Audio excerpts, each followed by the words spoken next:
Hello everyone, स्वागत आप सभी का आपके अपनी YouTube channel IT foundation classes में। तो गाइस, आज का वीडियो उन सभी कैंडिडेट्स के लिए जो पूछ रहे थे कि सर हम आईटीआई का एग्ज़ाम कितनी बार दे सकते हैं। यानी कि ऐसे कैंडिडेट्स जो किसी कारणवश आईटीआई का एग्ज़ाम नहीं दे पाए, या फिर ऐसे स्टूडेंट्स जिनके किसी ना किसी सब्जेक्ट में बैक लग जाए, तो उन स्टूडेंट्स को फिर दोबारा से जो है एग्ज़ाम देने का मौका कितनी बार डीजीटी की ओर से दिया जाता है। तो इसी से रिलेटेड यहाँ पे मैं डिस्कशन करूंगा। बाकायदा ऑफिशियल नोटिस में आप लोगों को बताऊंगा जो डीजीटी ने जारी किया था। यहाँ पे आप लोग देख पा रहे होंगे, number of attempts allowed to pass all India trade test, यानी कि जो आईटीआई का एग्जाम है उसमें टोटल नंबर ऑफ अटेम्प्ट्स जो है एग्जाम देने के लिए कितने मिलते हैं। तो इसी से रिलेटेड यहाँ पे मैं डिस्कशन करने वाला हूँ। आप लोग वीडियो को एंड तक जरूर देखिएगा।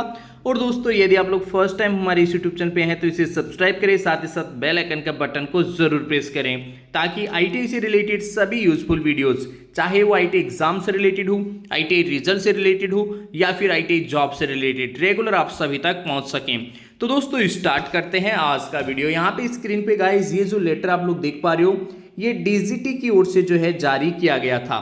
और यहाँ पे देखिए, मेनली इस लेटर का जो सब्जेक्ट है वो है number of attempts allowed to pass the all India trade test, यानी कि एआईटीटी, जिसे हम आईटीआई एग्जाम्स बोलते हैं, ऑफ स्कीम्स अंडर डीजीटी।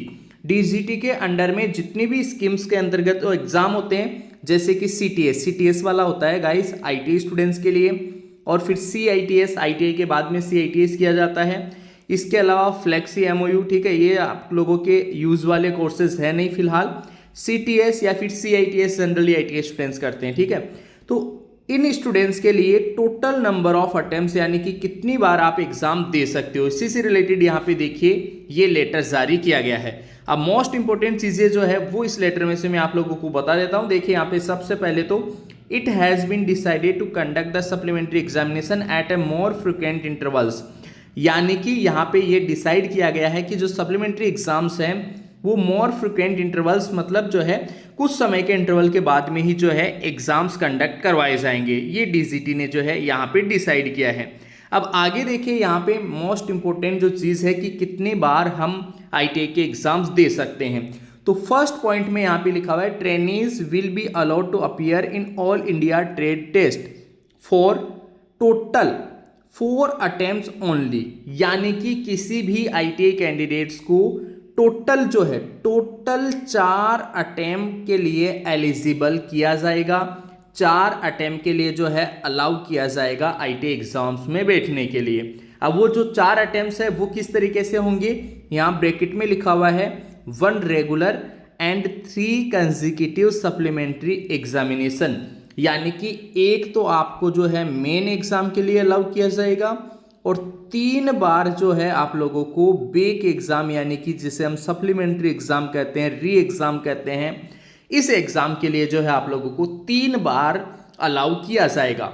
लेकिन गाइज आप लोग ध्यान दीजिएगा कि ये जो 3 टर्म्स होंगे, 3 जो आप लोगों को यहाँ पे मौके मिलेंगे, 3 चांसेस जो आप लोगों को मिलेंगे, ये कंसेक्यूटिव सप्लीमेंट्री एग्जामिनेशंस होंगे।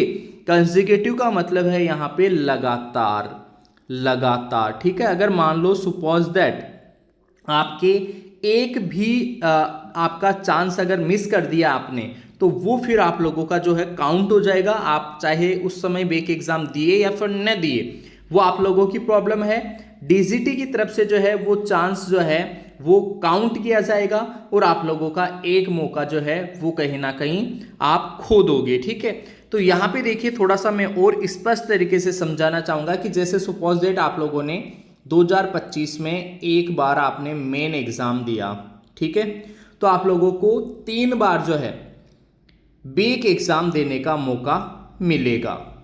अब मान लो सपोज दैट आप लोगों ने इस टाइम, सेकेंड टाइम जब बेक एग्जाम देने का मौका आपको दिया गया, उस समय आप लोगों ने एग्जाम दिया ही नहीं, तो फिर आप लोगों को जो है पहला अटेम्प्ट और थर्ड अटेम्प्ट ही देने को मिलेगा, ठीक है। ऐसा नहीं है कि ये पहला होगा ये दूसरा होगा, ये दूसरे वाला आपने एक तरीके से चांस खो दिया, तो ये काउंट किया जाएगा। कंसेक्यूटिव का मीन्स जो है आप लोग समझ लीजिएगा।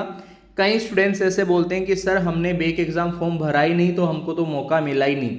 ऐसा नहीं है गाइस, आप लोगों ने एग्जाम फॉर्म भरा या नहीं भरा वो आप लोगों के हेडेक है। आप लोगों का एक चांस जो है वो कहीं ना कहीं वहाँ पे कंप्लीट हो जाएगा।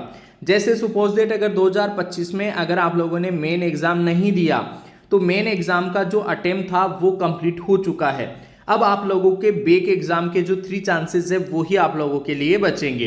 इसीलिए आप लोग बिल्कुल अवेयर रहें अपने आईटी एग्जाम्स को लेकर, चाहे मेन एग्जाम हो या फिर चाहे बेक एग्जाम। जब भी ये एग्जामिनेशन फॉर्म भरे जाते हैं आप लोग बिल्कुल अलर्ट रहें और बिल्कुल जो है कोई भी मौका आप लोग ना गंवाएं।